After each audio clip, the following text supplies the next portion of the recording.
2 years ago today, people throughout the Quad Cities area watched a tragedy unfold in downtown Davenport. A large section of an apartment building collapsed with people living inside it. 3 people died and some of the survivors are still having a hard time today. That is the top story at 6. A woman who survived the collapse needed to have one of her legs amputated.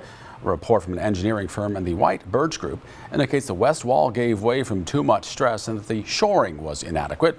The city evacuated businesses and homes near the site about 2 weeks later to demolish the building and remove the debris.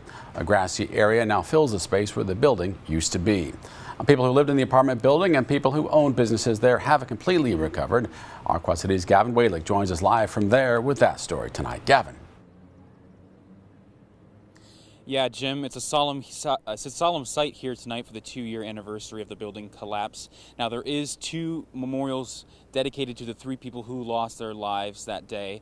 And I actually spoke with a resident who lived at the Davenport apartment building for 20 years. She said she stayed for a few days after the incident at St. Anthony's Catholic Church there. She also tells me that the fears that she has from this incident she'll carry for the rest of her life. You just knew you had to get out. I mean, you just knew you had to run. Dana Feuerbach spent 20 years living at the Davenport. In an instant, her home was taken from her. In the last 2 years, she struggled to rebuild her life. I lived in my car for a while. You're shaking. And then you just try to put your life back together. You have to buy everything again.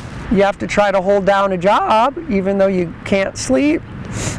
You know, and you're taking anxiety pills, but you have to go on. She's not alone in that struggle. 70 people have filed short-form petitions against various people involved in the management of the property this month alone. With as fast as the building came down, it's been interesting to see how slow the progress has been. Lawsuits against the city and property owner are moving slowly. Prosecuting lawyers in court documents argue city inspectors ignored signs of the impending collapse. There has to be some accountability at a kind of an official level of like, hey, we missed the mark on this structural issue.